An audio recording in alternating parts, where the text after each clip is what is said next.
Hello? I'm talking about how to confidently answer telephone interviews, even in your 40s. You're 50 or thereabouts and you're answering questions over the phone, trying to stay focused. Distractions creep in and you find yourself losing your train of thought. It's not just what you said, it's how you said it. Looking at the research of Manifold and Gondor as well.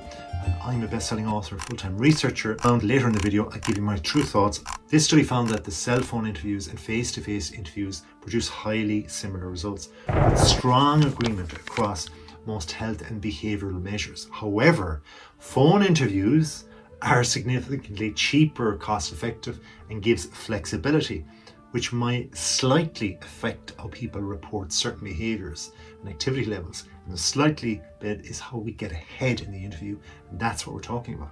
Now another piece of information, that is another article from Timbrook, Olson and Smith, looked at why do you use cell phone interviews in the first place.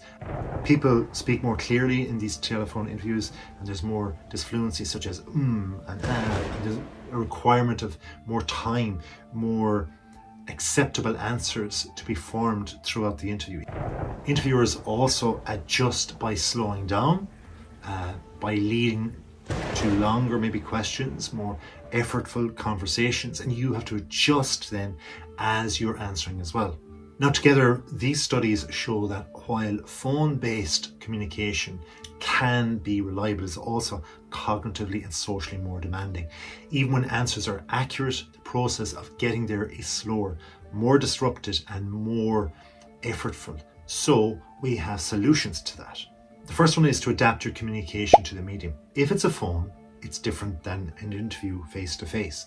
You might have 2 or 3 people on the phone. Remember, 1, 2 may not be in the same room, even though they're asking the same questions or similar questions. So one speaks, waits, and the other one speaks, waits. And then you don't know what's going on, the pause in between. So you have to adapt your style. So use more clarity and structure on calls. Don't assume your usual communication style will transfer. You can stop, bite the bottom lip. You can't bite the bottom lip in an interview, it looks weird. So slow down deliberately, but with control. Naturally, slowing happens under pressure, and that can be a good thing because we have time to think. See how I'm saying it slower? So pause interchangeably instead of hesitating and just going ooh, ah, and all of that. Controlled pacing signals confidence rather than hesitation.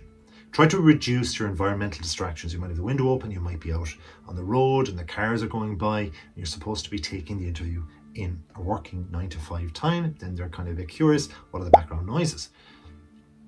Take calls rather in a quieter environment and eliminate all these distractions in the background. Your clarity depends on your environment.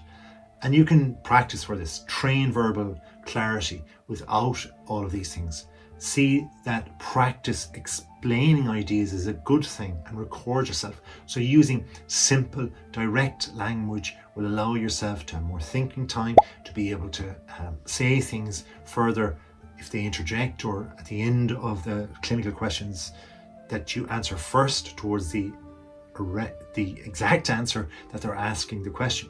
Assume the listener relies fully on your words. Prepare for cognitive load in conversations. That means that phone conversations demand more mental effort. So anticipate questions in advance, reducing thinking on the spot and pressurized answering. So therefore you prepare, and you'll do better preparing on the phone by doing a phone call with a friend and allowing them to ask the questions. The list of questions you've given them, if you give them 10, they could go 6, 2, 8, and you don't know which one is coming first. Improve your listening as much as possible. Ask for clarification when needed. It's no problem to say, hey, look, could you ask that question? What do you mean by that? Sorry, could you repeat that? Don't rush to respond under pressure. Remember, a lot of the questions they're asking, including this one, is boom, boom, boom, boom, boom. They want to see what happens, depending on the job role, how you respond to pressure. So clear understanding prevents rash answering and rambling. Now look, if you're enjoying this video, please hit the like button. You can comment down below, yes or no, good or bad, and we'll have a conversation. Please also subscribe if you're enjoying it, and we'll go ahead, because you need to manage disinfluences like ums and ahs And awareness is the first step. So I'm aware of how I'm speaking. If I'm not, I'm going to go, well, you know, and I hate that, you know. Well, do they know? Because they're asking you the question so they don't. So you want to avoid all of that. If you could just cut, copy and paste it out of your vocabulary, as I just said, right there, that'd be great. But we can't. At the end of the day, less ooh and ahs, more presence on camera or on the phone. So use structured thinking under pressure. Organize your answers mentally before speaking. Try to stick to 2 to 3 key points per response. Keep it tight within 2 minutes, unless they interject and ask for more, and that could be another question. But the beautiful thing about that is if you have something prepared for this very one question, that means you probably have a time frame within for your interview, and so somebody else is getting less time, or therefore they're not going to ask the questions, more importantly, that they have at the very end that could actually put you off balance because they don't have time, because you've answered so many good questions and you've said a very good structured answer that answers 2 or 3 of their questions. So leverage also the strength of the medium. If you're on a phone, be concise and focused. And believe it or not, they can answer so many questions. If you have a page in front of you and you have 100 answers, they're not going to be able to ask the 100 questions, but you can just go down through like a file of facts and boom, you get the answer. Practice under realistic conditions. Get somebody to ring you up. Do it at certain times. Say I'm free from, 5 to 7, and boom, they hit you at 6:30. Simulate phone or virtual interviews. Do it where you're sitting in the room you want to be and you can see the screen and read off the things, or you don't want to be scrolling and then you can hear the scroll or anything like that. Include distractions though to build resilience, like have somebody to blow a whistle in your ear, and train for the real environment, the real thing, like you would as if you're in a contest, because it is.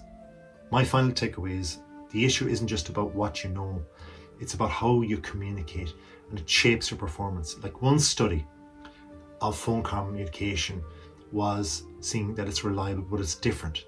But the other, it's cognitively heavier and slower. So for guys like ourselves, we need to master communication across contexts and not just content.